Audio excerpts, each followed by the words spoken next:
मैं और निखिल पिछले 5 साल से साथ हैं और शादी को 3 साल हो गए। हमारी मुलाकात कोई टिंडर विंडर से नहीं हुई, बल्कि एकदम फिल्मी स्टाइल में। दिल्ली के एक आर्ट गैलरी के स्टोर रूम में हम फंस गए थे, जब इलेक्ट्रॉनिक लॉक सिस्टम खराब हो गया। 2 घंटे से ज्यादा वक्त तक हम वहां अटके रहे, बस निखिल का प्रोटीन बार शेयर करके खाया और चारों तरफ ढकी हुई मूर्तियों के बीच जमीन पर बैठे रहे। मेंटेनेंस वालों ने इतना टाइम लिया, लेकिन सच कहूं, वो मेरी लाइफ का बेस्ट मीट क्यूट था। हमने सब कुछ बात की, मुगल पेंटिंग्स से लेकर बचपन के अजीब पेट्स तक।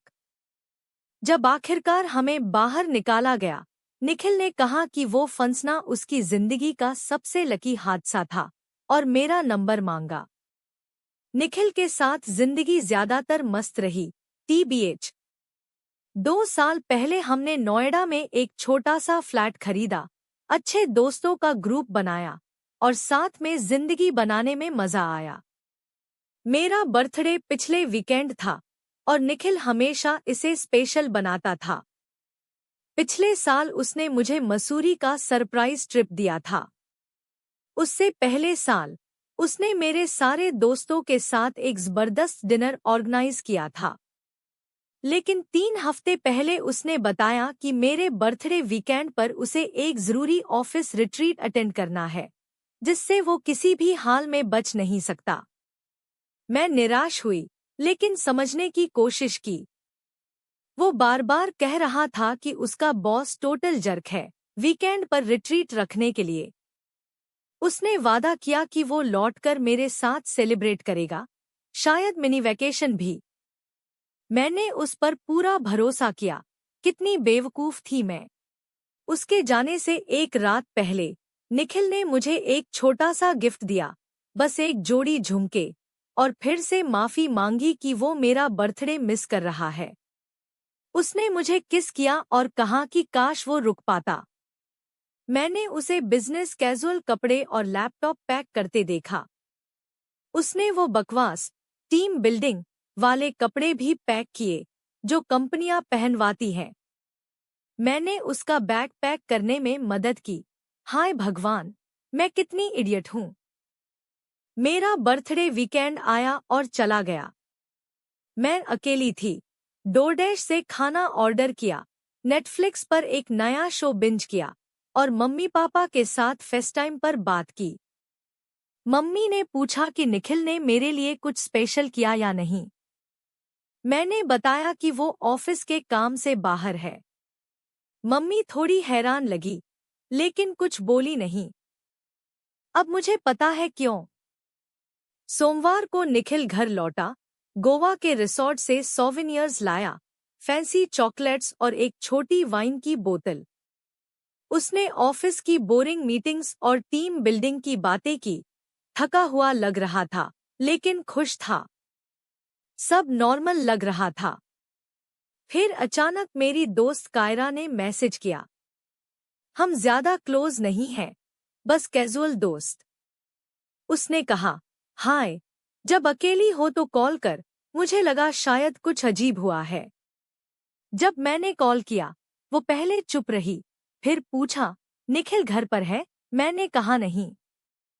फिर उसने धीमे से कहा, मैं कुछ नहीं बोलने वाली थी, लेकिन इंस्टा पर कुछ देखा। शायद कुछ नहीं है, लेकिन मुझे तुम्हारी बहन तन्वी दिखी। मुझे समझ नहीं आया।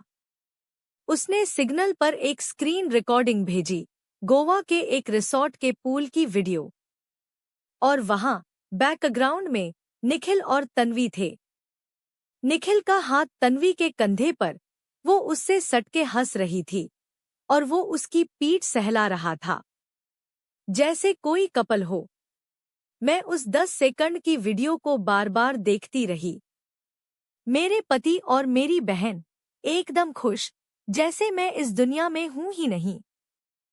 मैं घर पर अकेली थी, मेरा बर्थडे मना रही थी, और ये लोग गोवा में रिसॉर्ट में मजे कर रहे थे। निखिल ने वो वही वेस्ट पहनी थी जो मैंने पैक की थी। तन्वी ने वो झुमके पहने थे जो मैंने उसे गिफ्ट किए थे। ये कोई मजाक नहीं था, 100% वो ही थे। और मुझे कुछ पता ही नहीं होता अगर कायरा की दोस्त ने वो पूल वीडियो पोस्ट न की होती। मैंने हमारे जॉइंट अकाउंट चेक किया, शुक्रवार को 1,20,000 रुपए की निकासी थी, कोई लेबल नहीं। निखिल के पर्सनल अकाउंट में कुछ अजीब नहीं दिखा।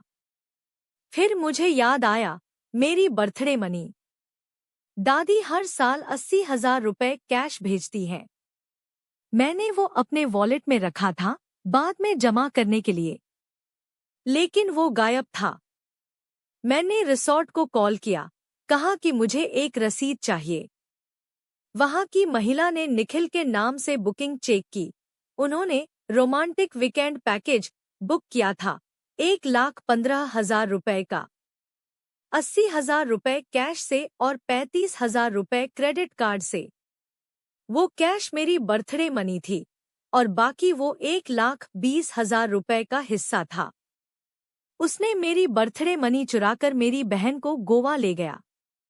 मैंने इंतजार किया जब तक निखिल घर नहीं आया। मैंने उसे कायरा की वीडियो दिखाई। उसका चेहरा सफेद पड़ गया, फिर लाल। उसने बहाने बनाए, तन्वी डिप्रेशन में थी, वो बस सपोर्ट कर रहा था। मैंने चुपचाप रिसॉर्ट की डिटेल्स दिखाई और बर्थडे मनी के बारे में पूछा। फिर सब बदल गया। उसने माना कि उसने पैसे लिए, सब माना। वो और तन्वी महीनों से मिल रहे थे। फिर वो हंसा जब मैं रोने लगी और बोला, तुझे तो गिफ्ट डिजर्व ही नहीं। कम से कम तन्वी को तो पता है मर्द को खुश कैसे रखते हैं।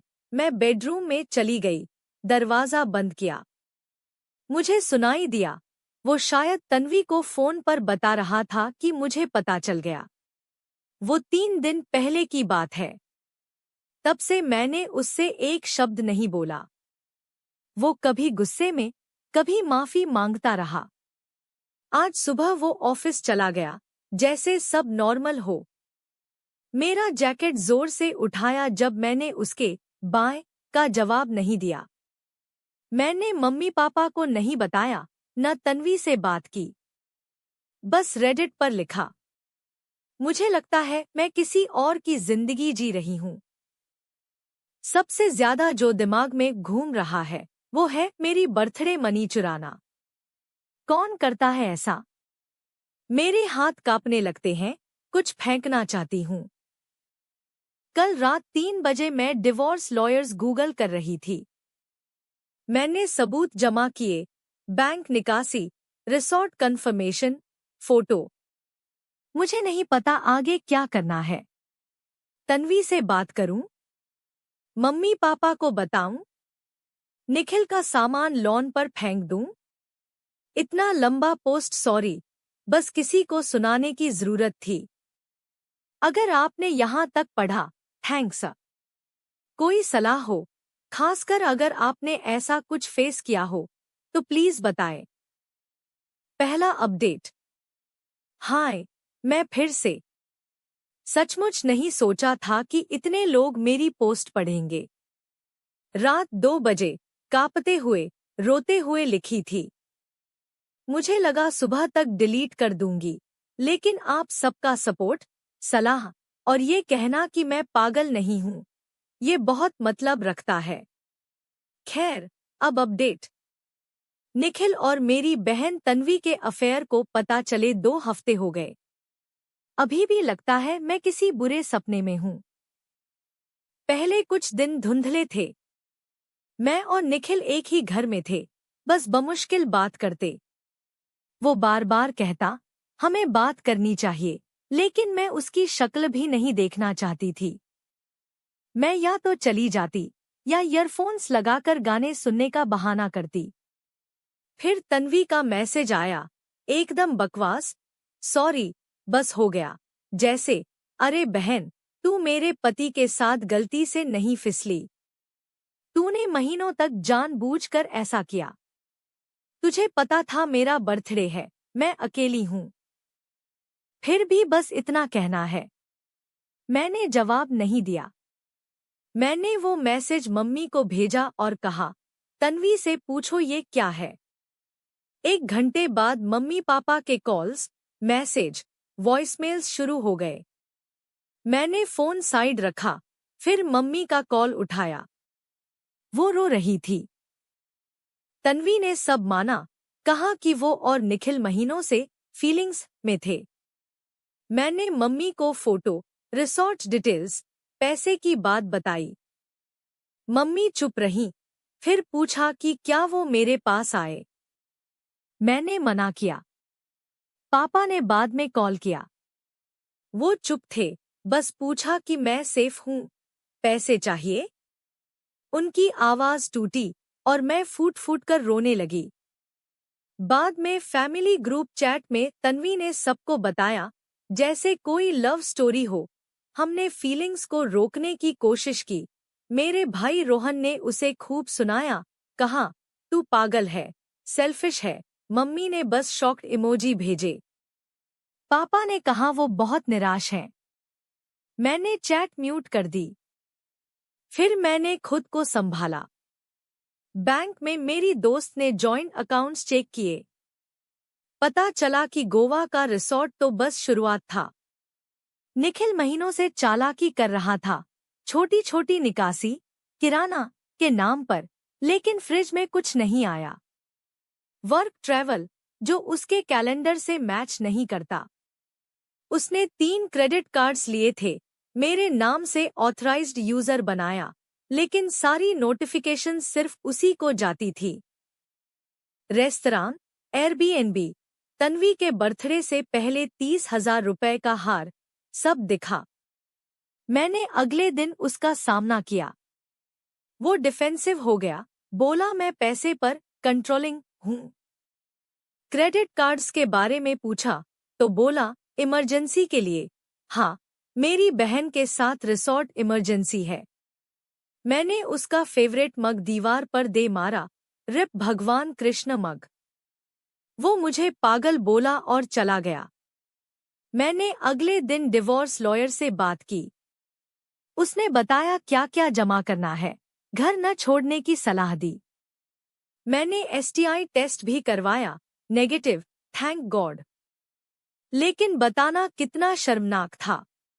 निखिल ने फिर लव बॉम्बिंग शुरू की, फूल, माफिया, चलो थेरेपी करें। जब मैंने रिएक्ट नहीं किया, वो गुस्सा हो गया। फिर एक दिन मैं ऑफिस से जल्दी लौटी, पावर कट था। निखिल किचन में फोन पर था, मुझे आता नहीं सुना। वो तन्वी से बोल रहा था, उसे थोड़ा स्पेस दो, मैं हैंडल कर लूंगा। ये सब सेटल हो जाएगा। मैं चुपके से वाटर बॉटल लेकर निकल गई। उसने देख लिया, लेकिन कुछ बोला नहीं। उसी रात मैंने अपने कजिन जय को कॉल किया। उसका एक रेंटल फ्लैट खाली है, रेनोवेशन में। उसने तुरंत कहा, तू ले ले, कोई प्रेशर नहीं। मैं फिर रोई, लेकिन इस बार राहत में। तब से मैं धीरे धीरे सामान शिफ्ट कर रही हूँ। जब निखिल ऑफिस में होता है, जरूरी चीजें, कपड़े, डॉक्यूमेंट्स, कुछ यादें। मैंने नया बैंक अकाउंट खोला। पिछले वीकेंड निखिल ने जॉइंट अकाउंट से 2,10,000 रुपए की घड़ी ऑर्डर की। बोला, वर्क मीटिंग्स के लिए। मैं घर पर थी जब कुरियर आया। मैंने पैकेज खोला, चमचमाती घड़ी। मैंने स्टोर की रिटर्न पॉलिसी चेक की। जॉइंट अकाउंट से खरीदी थी, तो रिफंड मिल सकता था। मैं उसी दिन स्टोर गई, रिफंड लिया और पैसे मेरे नए अकाउंट में डाल दिए। निखिल को अभी तक पता नहीं चला। वो अभी असल में ऑफिस कॉन्फ्रेंस में है। उसे नहीं पता कि घर आधा खाली है, डिवोर्स पेपर्स तैयार हैं और उसे जिंदगी का सबसे बड़ा झटका लगने वाला है। मुझे डर भी लग रहा है, गुस्सा भी, लेकिन मैं तैयार हूँ। आप सबके सपोर्ट के लिए थैंक्स। दूसरा अपडेट। पिछले अपडेट से 1 महीना हो गया। बहुत कुछ हुआ। मैंने निखिल को छोड़ दिया। वो कॉन्फ्रेंस में था जब मैंने आखिरी बार घर चेक किया। मैंने सिर्फ अपना सामान लिया और दादी की पुरानी rocking chair. Divorce papers kitchen table पर रखे, साथ में एक नोट। तू सही था, मुझे मर्द खुश करना नहीं आता, लेकिन शायद मेरी बहन को भी नहीं। मैंने घर की चाबी और अंगूठी भी छोड़ी और निकल गई। उस रात जय के फ्लैट में अजीब लग रहा था। मैंने फोन ऑफ रखा क्योंकि मुझे पता था निखिल का तमाशा होगा। अगली सुबह फोन ऑन किया, 27 मिस्ड कॉल्स निखिल से, 12 तन्वी से, 5 मम्मी से। निखिल के वॉइसमेल्स पहले कंफ्यूज्ड थे, फिर गुस्से में, फिर रोने वाले। तन्वी के मैसेज में वो बता रही थी कि निखिल उससे दूरी बना रहा है। उसे नहीं पता था कि मैंने पेपर्स सर्व कर दिए। मम्मी को मैंने टेक्स्ट किया कि मैं सेफ हूँ, लेकिन स्पेस चाहिए। मेरी लॉयर ने बताया कि निखिल ने उससे कांटेक्ट किया। उसने कहा कि मुझे उससे डायरेक्ट बात नहीं करनी। 5 दिन बाद तन्वी मेरे ऑफिस पहुंच गई। मैं पार्किंग में थी, उसने मुझे बुलाया। मैंने इग्नोर करने की कोशिश की, लेकिन वो चिल्लाई। उसने कहा कि निखिल ने उसे धोखा दिया, वो भी यूज्ड हुई। मैंने कहा, मैं तुम्हारी मदद नहीं कर सकती। रोहन को कॉल कर। वो मेरे पास आई। मैंने हाथ झटका और चली गई। उस रात उसने नए नंबर से टेक्स्ट किया, वो बदल गया, उसे अभी भी तुझसे प्यार है। मैंने वो मैसेज निखिल को फॉरवर्ड किया। उसने तुरंत कॉल किया, लेकिन मैंने नहीं उठाया। उसने टेक्स्ट किया कि तन्वी झूठ बोल रही है। मैंने वो मैसेज तन्वी को भेज दिया। शायद पेटी था, लेकिन मुझे अच्छा लगा। 1 हफ्ते बाद निखिल ने डिवोर्स पेपर्स का जवाब दिया। सब कुछ कॉन्टेस्ट कर रहा था। मेरी लॉयर ने कहा यह नॉर्मल है, लेकिन मेरे पास सबूत थे, फोटो, टेक्स्ट, रसीदें। फिर तन्वी ने फिर टेक्स्ट किया कि निखिल के बॉस को अफेयर का पता चल गया और वो ट्रबल में है। उसने कहा, प्लीज इसे और बुरा मत कर। मुझे समझ आया कि निखिल क्यों सेटल करना चाहता था।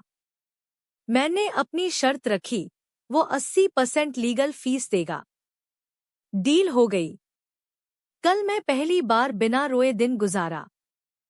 छोटी छोटी चीजें, ऑफिस, लंच, डिनर, विक्ट्री लगी। आज सुबह तन्वी के 15 मिस्ड कॉल्स थे।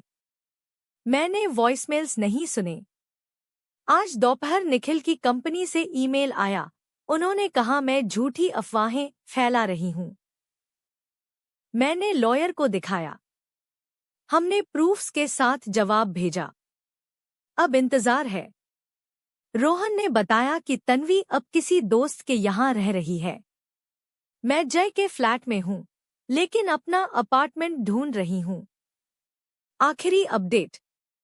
डिवोर्स पिछले महीने फाइनल हो गया। निखिल ने सब कॉन्टेस्ट करना छोड़ दिया। मैंने अपने रिटायरमेंट अकाउंट्स और सामान रखा। उसने फ्लैट रखा, लेकिन मुझे मेरी हिस्सेदारी दी। जॉइंट सेविंग्स बांटे गए, माइनस वो 7 लाख रुपए जो उसने निकाला। वो 80% लीगल फीस देगा। कोर्ट हाउस में निखिल ने 5 मिनट बात करने को कहा। मैंने हाँ कहा, सिक्योरिटी के पास। उसने कहा वो गलती मानता है, लेकिन मैंने कहा कि हम शायद कभी बात नहीं करेंगे। तन्वी मम्मी पापा के पास रह रही है। वो टेंशन में है। मैंने नया अपार्टमेंट लिया, छोटा सा, लेकिन क्यूट। मैंने एक लड़के से तीसरी डेट की, वो रेडियोलॉजिस्ट है। धीरे धीरे चल रहा है, लेकिन अच्छा लगता है। रोहन मेरा बेस्ट सपोर्टर बन गया। मैंने निखिल को टारगेट में देखा, लेकिन सिर्फ नॉड किया। उसने मेरे ग्रॉसरी का बिल पे किया, लेकिन मैंने वो पैसे शेल्टर को डोनेट कर दिए। मैंने घड़ी के रिफंड से कोस्टा रिका ट्रिप बुक किया, मेरे 30वें बर्थडे के लिए। तन्वी और मेरी बात नहीं हुई। शायद कभी न हो, लेकिन मैं ठीक हूँ। थैंक्स सबको।